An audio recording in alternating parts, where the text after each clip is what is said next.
Gwalior nursing college की जांच कर रही सीबीआई के अधिकारी की बर्खास्तगी के बाद अब उन 170 कॉलेज की दोबारा जांच करने की मांग की गई है, जिन्हें सीबीआई के अधिकारियों ने क्लीन चिट दे दी थी। आरोप है कि नर्सिंग कॉलेज के संचालकों से पैसा वसूल कर उन्हें सारी शर्तें पूरी नहीं करने के बावजूद क्लीन चिट दे दी गई है। नर्सिंग कॉलेज की मान्यता को लेकर जनहित याचिका दायर करने वाले दिलीप शर्मा बताते हैं कि बिना शर्तों को पूरा करने वाले सांठगांठ के चलते कॉलेज संचालकों ने मान्यता हासिल कर ली थी, जबकि उनके यहाँ न खुद की बिल्डिंग है, न ही फैकल्टी की व्यवस्था है। इसके अलावा अन्य जरूरी शर्तें भी ये कॉलेज संचालक पूरी नहीं कर रहे हैं।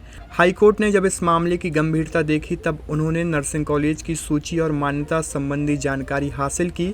इसमें तमाम गड़बड़ियां पकड़ी गईं। वहीं कई कॉलेज सिर्फ कागजों में ही चल रहे थे और कुछ कॉलेज गलत तरीके से मान्यता भी हासिल किए हुए थे। पिछले दिनों जब सीबीआई अफसर भोपाल में ट्रैप हुए तब इस मामले का खुलासा हुआ कि सीबीआई के अधिकारी ने गलत तरीके से इन कॉलेज को क्लीन चिट दी है। इसके बाद याचिकाकर्ता दिलीप शर्मा ने सीबीआई द्वारा क्लीन चिट दिए गए कॉलेज की पुनः जांच करने की मांग की है। वहां सुनवाई लंबित है। कुछ नर्सिंग कॉलेज संचालक सुप्रीम कोर्ट से स्टे हासिल कर चुके हैं, जबकि कुछ कॉलेज संचालकों को हाई कोर्ट ने परीक्षा कराने की भी छूट दे रखी है। जी, बहुत बड़े लेवल पर फर्जीवाड़ा माननीय न्यायालय के आदेशानुसार जो है सीबीआई द्वारा किया गया है। सीबीआई एक बड़ी और एक अच्छी इन्वेस्टिगेशन एजेंसी है। उसके ऐसा कृत्य जो है बहुत ही निंदनीय है और उसके कुछ भ्रष्ट अधिकारियों द्वारा ऐसा इलीगल जो है कार्य किया गया है, जो एक अच्छे कॉज के लिए जो है नियुक्त किया गया था। और मेरे पिटीशन में बहुत अच्छे मुद्दे थे जिसमें धरातल पर कॉलेज नहीं है, संचालित नहीं हो रहे हैं, फैकल्टी डुप्लीकेसी है, उन सब पर जो है विचार विमर्श करते हुए और अपनी रिपोर्ट प्रस्तुत माननीय न्यायालय के समक्ष करनी थी।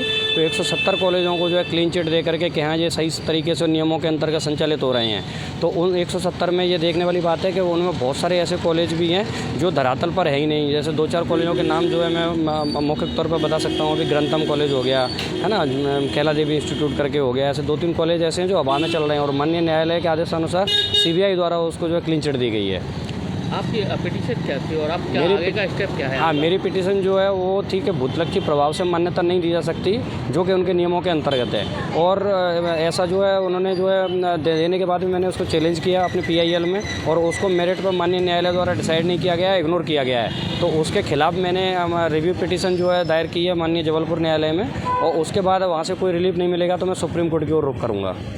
आपका ये आपने एक बात भी कही है कि पुनः इसकी जांच होनी चाहिए। हाँ, 170 कॉलेजों की जो है पुनः जांच जो है 169 कॉलेज जिनको क्लीन चिट दी हुई है उनकी पुनः जांच होना चाहिए, क्योंकि उससे दूध का दूध पानी का पानी निकल के आएगा। और इन्वेस्टिगेशन एजेंसी की जो टीम जो है बिल्कुल बदल करके और एक अच्छे अधिकारियों को उसमें नियुक्त करके और दोबारा से जाँच का जो है मैं मांग करता हूँ। एक बात और उठ रही है कि कॉलेजों में मैरिज गार्डन चल रहे हैं। बिल्कुल मैरिज गार्डन चल रहे हैं कॉलेजों में, हॉस्पिटलों में, मतलब हॉस्पिटलों में कॉलेज चल रहे हैं। कभी कभी तो बिल्डिंग ही नहीं है, एक ही बिल्डिंग में 4-4 अलग अलग नामों से कॉलेज चल रहे हैं। फैकल्टी डुप्लीकेसी है, ऐसी इस तरीके की बहुत सारी कमियां हैं और उन कमियों को लेकर के मैंने याचिका जो है प्रस्तुत करी गई थी मेरे द्वारा। सीबीआई ने जब जांच की थी तो इसको ध्यान नहीं दिया गया।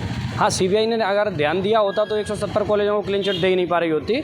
108 कॉलेजों का 308 कॉलेजों का जो इन्वेस्टिगेशन हुआ उसमें से 170 छोड़ो, मैं कह रहा हूँ 8 कॉलेज ही ढंग के अच्छे मिल पाते हैं उनको, अगर वो प्रॉपर नियमों के अंतर्गत देख करके चलते तो।